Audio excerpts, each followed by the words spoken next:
They thought I'd always be waiting, the dependable sibling, the backup plan, the one with no life of their own. I still remember the exact text: no greeting, no warmth, just my sister's voice in pixels. "We're taking Mom to the lake house for her birthday. You can't come, no room. But you can do us a favor and watch the kids. We'll drop them at your place Friday morning." Not a question, not an invitation, a command. And in that moment, I realized something. Family isn't always about love. Sometimes it's about convenience. And I had been convenient for far too long.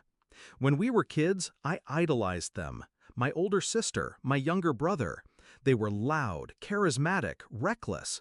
I was the quiet one, the responsible one, the one who cleaned up after their messes so Mom wouldn't notice, the one who covered when they stayed out too late or lied to protect them. Back then, I thought it was love, that they'd do the same for me. But love isn't supposed to feel like servitude. The first crack showed last Christmas. They organized the family dinner, and somehow I was the only one not asked to bring a dish. I was just told to host, scrub the house, cook everything, pay for the groceries, smile like it was an honor. I told myself it didn't matter, that it was family, that I shouldn't keep score. But then the lake house trip. The birthday I wasn't invited to, while they expected me to play unpaid babysitter. That's when the illusion finally snapped. I didn't argue, didn't beg, didn't even respond. I knew better than to fight their entitlement head-on.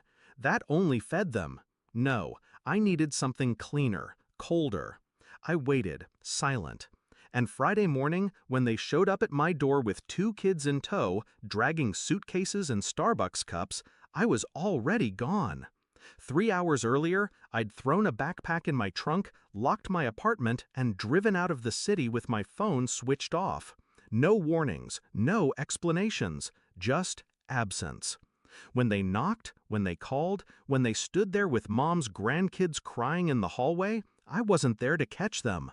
For once, their mess wasn't mine to handle. I can imagine the scene.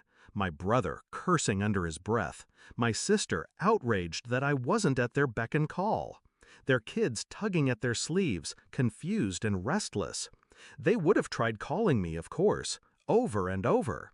But silence has a weight heavier than anger. Silence makes people panic. And all the while, I was 3 hours north, standing on the edge of a cliff overlooking the ocean, letting the salt air sting my face, tasting freedom for the first time in years. You see, revenge doesn't always need fire. Sometimes it's ice. My absence forced them to confront what they'd taken for granted, to carry their own weight, to scramble and fix the chaos they tried to dump on me. I didn't need to yell, didn't need to argue. My refusal spoke louder than anything I could have said. Of course, they tried to spin it later. You could have just told us you didn't want to. No, that's not how it works. Because if I had told them, they would have fought, manipulated, guilt-tripped. They would have twisted it back on me, like they always do. But silence? Silence gave them no weapon. I stayed gone all weekend, hiked, read, slept, ate alone at a diner without anyone asking me for a single thing. And for once, I didn't feel lonely. I felt whole.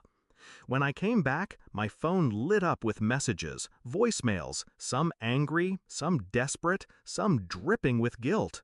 I didn't respond to a single one. That was months ago, and since then, they don't ask me for favors anymore. Not because they've changed, but because they finally learned. I'm not the safety net, not the fallback, not the servant who waits quietly until summoned. I burned that role the moment I walked away.